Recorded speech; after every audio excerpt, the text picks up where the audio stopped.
Tarde, Band Cidade chegando com as notícias locais dessa sexta-feira, 12 de abril. Sextou, minha gente! Hoje tem as dicas da nossa agenda cultural. Se você ainda não sabe como curtir o fim de semana, fique ligado que já já a gente te ajuda. Bora dar uma espiada no tempo lá fora? Ao vivo, imagem de São José dos Campos. Essa é a vista da nossa sede administrativa no alto do Complexo Colinas Shopping. 27 graus é a temperatura neste momento. Eu te faço companhia até a 1 da tarde. Vamos juntos?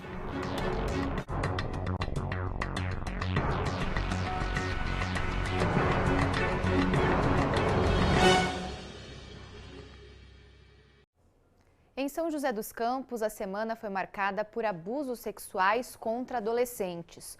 Hoje, um grupo de mães protestou contra o caso de um funcionário da limpeza preso por importunar sexualmente 8 adolescentes dentro de uma escola municipal.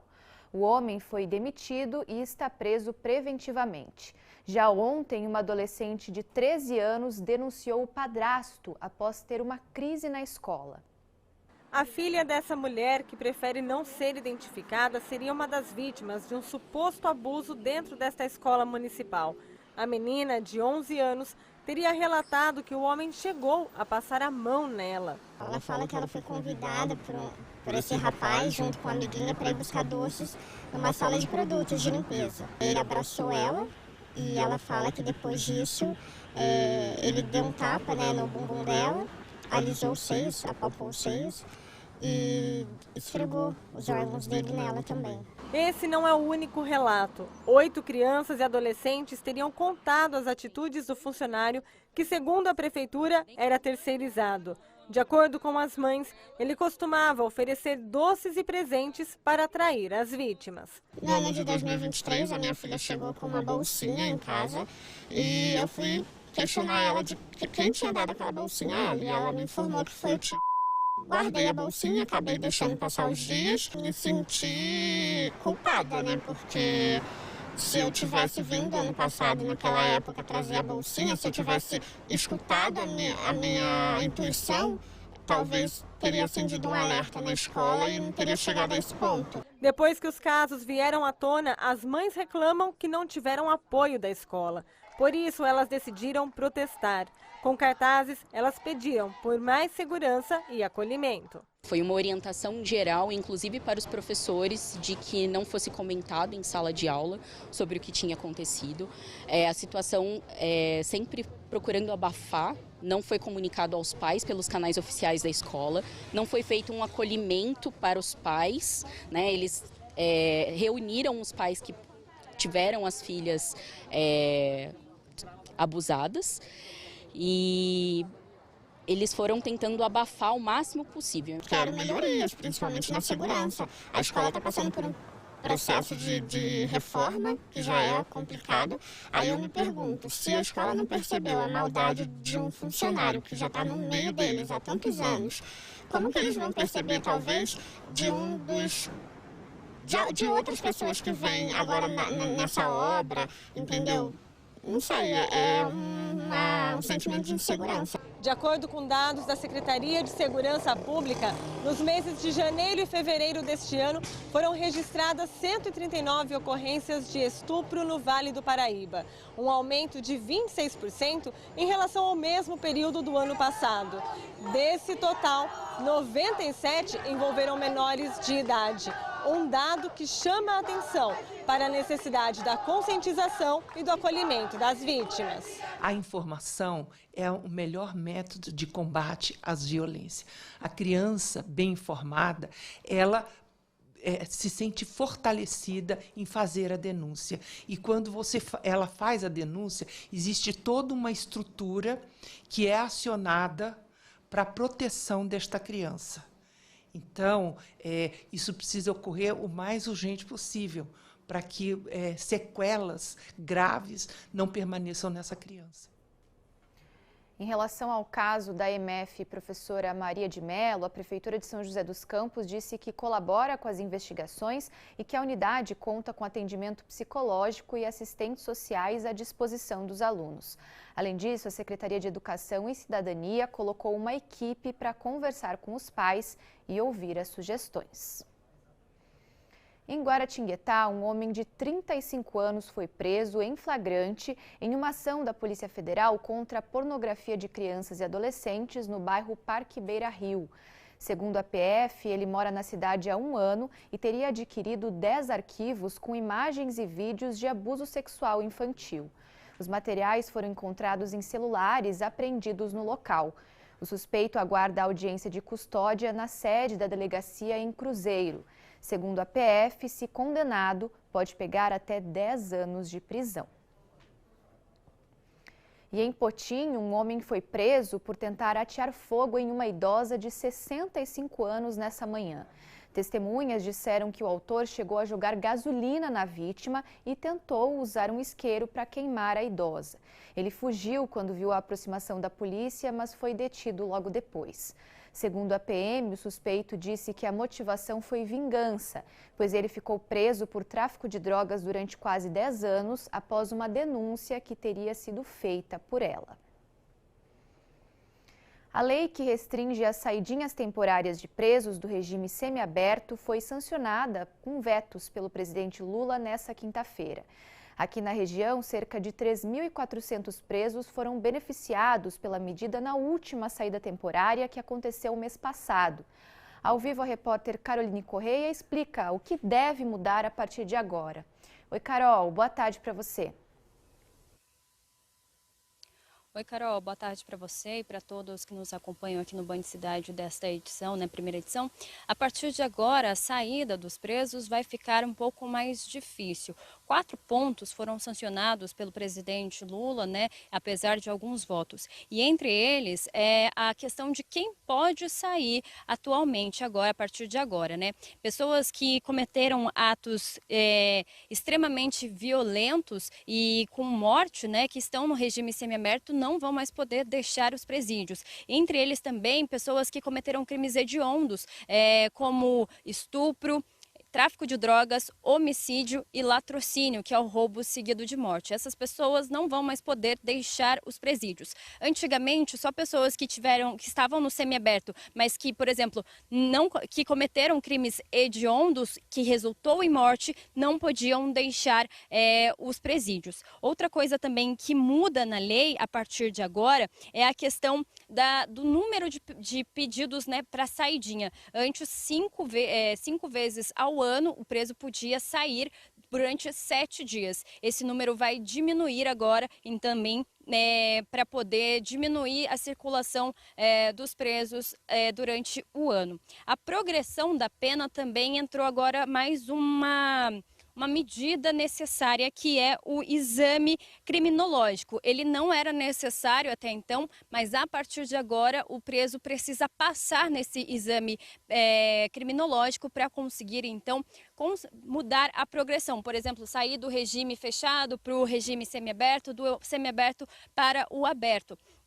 E também o uso da tornozeleira eletrônica. Agora, a Justiça pode pedir, em 3 situações, determinar a fiscalização por meio da tornozeleira. São elas: o livramento condicional, a execução da pena dos regimes abertos e semiabertos e restrição de direitos relativos à proibição de frequentar lugares específicos, Carol. E só para a gente fechar, na última saidinha, cerca de 200 presos não retornaram aqui aos presídios da nossa região. Volto com você aí no estúdio.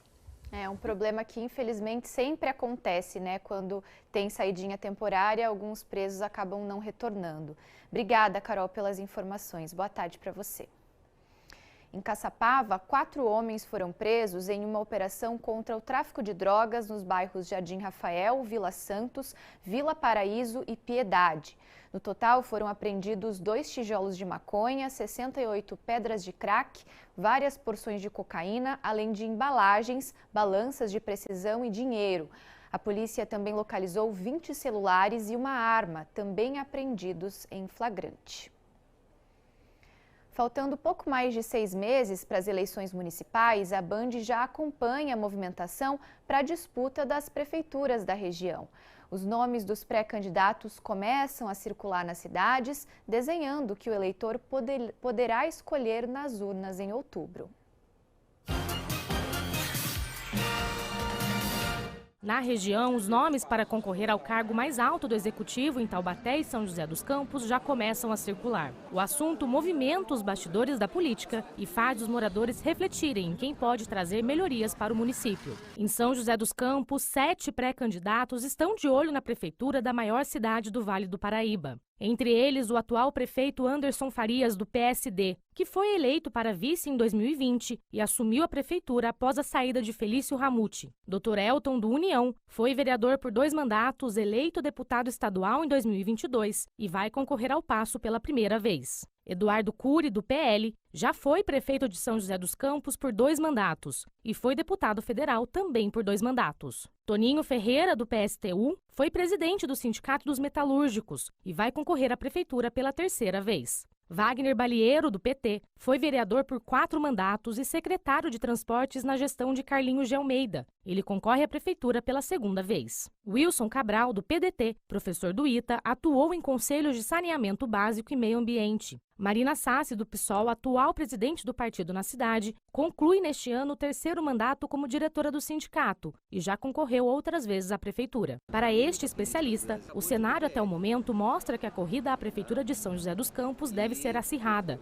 Eles entram realmente para lutar, fazer uma luta árdua, vamos dizer, mas muita gente está se preparando para ter exposição e vir depois para deputado ou para vereador na próxima. A tendência é que você tenha um grupo menor, 2, 3 ou 4 candidatos que vão efetivamente ter força para vir para a eleição. Ao que tudo indica, vamos ter uma disputa acirrada sim. Em Taubaté, 11 possíveis candidatos já manifestaram interesse na disputa pelo comando do Palácio do Bom Conselho. São eles: Capitão Souza, do PRD, ex-secretário de Segurança, Chico Oring, do Mobiliza, João Vidal, do PSB, José Saldi, do PP, que deve tentar a reeleição, Márcia Elisa, do PL, o ex-prefeito Ortiz Júnior, do Republicanos, o ex-deputado estadual Sérgio Vitor, do Novo, Coronel Paulo Ribeiro, do PT, Jefferson Campos, do PCdoB, Joffre Neto, do PV e a deputada federal e ex-vereadora Loreni Caetano, do Solidariedade. Os candidatos devem ser escolhidos em convenções partidárias que devem ser realizadas entre 20 de julho e 5 de agosto. Depois disso, os nomes para concorrer às eleições oficialmente devem ser registrados até o dia 15 de agosto na Justiça Eleitoral. É importante sempre trazer à memória das pessoas a importância da discussão sobre as escolhas que são feitas, até porque as eleições é um jogo de poder, e esse jogo de poder interfere diretamente na vida de todo e qualquer cidadão, de todo e qualquer munícipe. Para as eleições desse ano, a Band prepara uma cobertura ainda mais moderna e interativa. Uma série de debates com os candidatos das principais cidades da nossa região também é planejada. O projeto Nossa Cidade mostra ainda os problemas da população e propõe soluções. Os números de mortes por dengue na região atingiram hoje a marca de 60 vítimas. Segundo a atualização do painel de monitoramento do estado, Roseira registrou a primeira morte pela doença e Jacareí também confirmou mais 2 mortes hoje. Com isso, Jacareí tem 20 óbitos desde janeiro desse ano, cidade seguida aí de Taubaté, com 15 vítimas, e São José dos Campos, com 9 mortes. Pindamonhangaba, Ubatuba, Caçapava, Guaratinguetá e também tiveram aí registros fatais. Ainda na região, o total de casos confirmados passou de 76 mil. O Ministério Público deu parecer contrário ao pedido da defesa de Alexandre Nardoni para que ele cumpra o restante da pena em liberdade. Nardoni foi condenado a 30 anos de prisão pela morte da filha Isabela, lançada do alto da janela de um apartamento na capital paulista em 2008. Ele cumpre pena na P2 de Tremembé. O MP também solicitou que Nardoni se submeta a exames para comprovar as reais condições dele para cumprir o restante da pena em liberdade.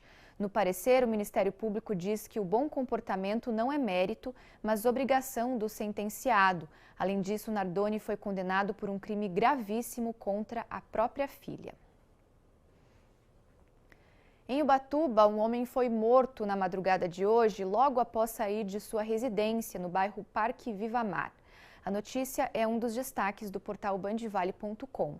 Segundo a polícia, a vítima foi baleada por 2 homens em motocicletas que estavam acompanhados de 2 pilotos. O caso é investigado.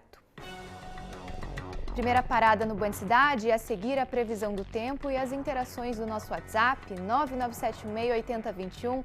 Mande sua mensagem para cá, converse com a gente. Esse é o canal direto entre o jornalismo da Band Vale e você aí de casa.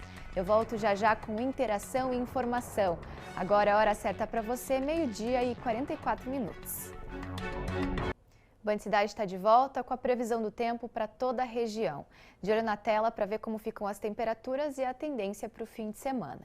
Em Jacareí, hoje a máxima não ultrapassa dos 29 graus, com sol entre nuvens, não deve chover na cidade então. Mesma previsão para Taubaté, máxima de 29 graus. Em Santo Antônio do Pinhal, na Serra da Mantiqueira, pode chover à tarde, uma chuva mais tranquila, e por lá a máxima não sobe muito, 24 graus. Agora na próxima tela temos mais algumas cidades para mostrar para você. Olha só, em Natividade da Serra, hoje tem chance de chuva fraca, o dia fica mais nublado na parte da tarde, máxima prevista 26 graus. Em Ubatuba, no litoral, máxima de 26 também, com possibilidade de chuva. No litoral norte ainda, Ilhabela também com chance de chuva fraca e por lá a máxima deve chegar aos 27 graus ao longo do dia. São José dos Campos hoje com máxima de 29 graus, com sol entre nuvens, e aqui a gente tem aquele panorama com a tendência para os próximos dias. Amanhã não tem previsão de chuva, máxima de 29 graus, domingo mesma situação, e na segunda-feira temperatura é um pouco mais alta, né? E o sol brilhando forte na cidade, máxima de 30 graus, e na terça-feira também dia quente, com sol entre nuvens em São José. Em Cruzeiro, um homem foi multado em quase R$12 mil nessa semana por manter aves em cativeiro sem autorização. Ao todo, 16 pássaros foram apreendidos. Eles foram localizados pela Polícia Ambiental em uma casa no bairro Itagaçaba após uma denúncia. Apesar do proprietário não ter registro para manter os animais, durante a inspeção não foram constatados indícios de atividade comercial com as aves e todas estavam sem sinais visíveis de maus tratos. O responsável foi autuado em R$ 9.500 por manter pássaros da fauna silvestre sem autorização e em R$ 2.400 por introduzir espécies exóticas no estado sem licença ambiental. Os pássaros foram encaminhados à sede do IBAMA em Lorena. Em São José dos Campos, um fórum nessa quinta-feira discutiu a logística da região. A cidade viu o número de exportações disparar. Hoje, o aeroporto de São José dos Campos recebe de 2 a 4 mil toneladas de carga por ano. A capacidade é para 50 mil toneladas. Nesse crescimento, outros destinos também devem chegar na cidade: México e Europa. Acredito que no primeiro semestre ainda a gente tem o México diretamente e a terceira frequência dos Estados Unidos. E tem algumas companhias aéreas também da Europa querendo trazer carga para cá. Então tem uma procura muito grande das empresas daqui da região, dos agentes de cargas, das próprias importadoras. O aeroporto de São José dos Campos tem se tornado um dos principais meios para o escoamento de cargas. O nosso aeroporto é bem mais rápido que os demais, porque os demais eles já estão um pouco superlotados. A logística em São José dos Campos foi discutida durante um fórum realizado no Parque de Inovação Tecnológica. O setor é importante para escoar a produção brasileira. Por isso, debater as operações é tão importante. Todas as empresas elas buscam a redução de custos e um bom gerenciamento na logística faz que elas consigam essa redução de custos aí. São José dos Campos fechou 2023 com um aumento de 7,6% nas exportações em comparação com o ano anterior. Os Estados Unidos e o Canadá consumiram a maior parte das exportações que saíram daqui. A localização estratégica tem ajudado a aumentar esse volume. A gente tem boas rodovias que cruzam aqui, a cidade e a região. Temos o nosso aeroporto de São José dos Campos agora com uma alavancagem muito grande, muito boa. Temos o Porto de São Sebastião também, que é o nosso porto regional, que está aqui bem próximo. O diretor-presidente do Porto de São Sebastião também participou do evento para conferir as perspectivas para o setor. Segundo ele, o porto registrou um aumento de 12% no volume de cargas no ano passado. A principal mercadoria que a gente movimentou no Porto de São Sebastião é a barrilha, que é um insumo fundamental para a produção de vidros, detergentes, outros produtos que a gente consome no dia a dia, e fatores internacionais também. Por exemplo, a gente começou a movimentar esse ano o açúcar a granel. Realmente há um ambiente bastante favorável para o Porto de São Sebastião aumentar a movimentação de mercadorias em 2024. Bora ver quem mandou mensagem pra gente no WhatsApp do Band Cidade. O número você já sabe, é o 997168021, ele tá aparecendo aí na sua tela. Já tira um tempinho e anota na agenda do seu celular. Sempre bom já ter o telefone na mão para enviar um recado, também uma reclamação ou denúncia do seu bairro aí, da sua cidade também. Vamos ver então quem falou com a gente nessa sexta-feira. O Antônio de Ubatuba escreveu o seguinte: boa tarde, Carol, vejo seu jornal sempre, é nota 10.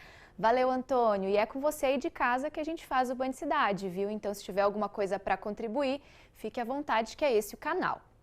Próxima mensagem, agora a Lucília, de São José dos Campos.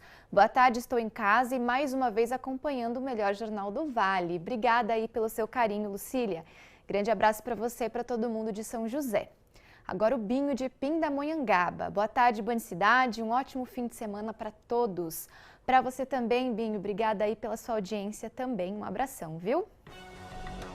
Band Cidade vai para o segundo intervalo e na sequência tem as dicas da agenda cultural para você curtir as atrações e os shows aqui da nossa região. Entre os destaques, a apresentação da banda Restart em São José dos Campos. Eu volto já já.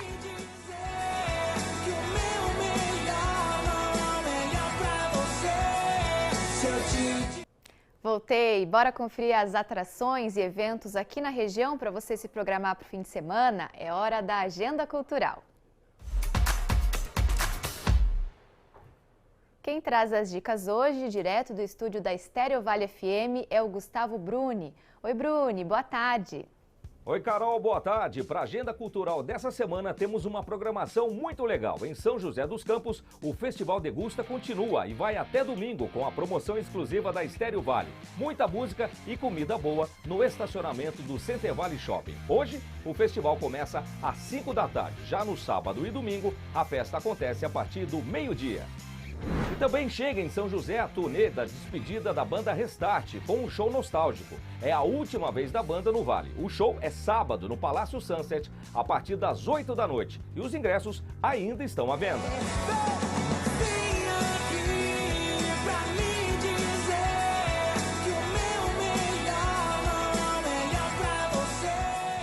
Já em Cunha, a atração é o Festival do Pinhão, que começa hoje e vai até o dia 5 de maio na Praça da Matriz. O festival vai contar com uma praça de alimentação cheia de opções e shows com moda de viola raiz. Em Caçapava tem roteiro especial para o aniversário da cidade. Sábado de manhã acontece o desfile cívico, que começa às 9 horas. A comemoração da noite fica por conta do baile de aniversário às 8 horas. Para fechar, Taubaté realiza a saideira do Festival Gastronômico Mazzaropi. O final dessa edição acontece no sábado e no domingo, a partir do meio-dia. Por lá, vai rolar música, gastronomia e premiações dos finalistas. E por hoje é isso, espero que tenha curtido as dicas. Para conferir mais, é só acessar o portal bandvale.com. Um ótimo final de semana para você, Carol, e para todo mundo que está assistindo o Band Cidade primeira edição. Tchau! Valeu, Bruni. Antes de me despedir, eu lembro você que amanhã temos encontro marcado no Band ValeCast, 10 para 7 da noite, na TV Band Vale e nas plataformas digitais. Um beijo grande, excelente fim de semana para você. E agora te deixo na super companhia de Lucas Sanseverino e Águida Queiroz. Boa tarde, pessoal. Qual que é o tema central do programa de hoje? Carol, uma ótima tarde. Boa tarde para todo mundo que está vendo a gente. Boa tarde, amigo. Boa tarde. Carol, a gente vai falar sobre os signos. Você é ariana, assim como eu. Então a gente vai aprender a lidar com as nossas frustrações, com os nossos pontos fracos. Como a gente pode melhorar, né? Cada ponto de cada signo. Gente, eu adoro quando vocês falam de signo no programa, porque eu, por exemplo, não sou muito ligada nessa parte. Então, assim, quando fala de signo, eu sempre quero aprender um pouquinho mais, até para saber mais do que tem a ver com o meu signo, o que não tem nada a ver. Eu acho muito bacana esse tema, né? E combina muito, né? Tem muita coisa que tem a ver com a personalidade das pessoas. É tudo ligado ao signo mesmo, né? É verdade. E o legal também, Carol, é a gente saber o nosso signo, mas o signo de quem a gente trabalha junto. Boa. Boa. Ou também de quem você se relaciona, o pessoal de casa. Marido, porque a gente acaba facilitando o nosso dia a dia também, para evitar assim, probleminhas, né? E hoje é isso, porque hoje a gente vai falar daquilo que você fala para alguém e a pessoa te responde, muitas vezes mal educada, nervosa. Por que isso acontece? E como a gente criar uma casca grossa para isso não acontecer? Legal, gente. Então fica o convite já para o pessoal ficar ligadinho aqui na tela da TV Band Vale, que o Falando Nisso já está começando, né? Beijo, pessoal. Bom fim de semana.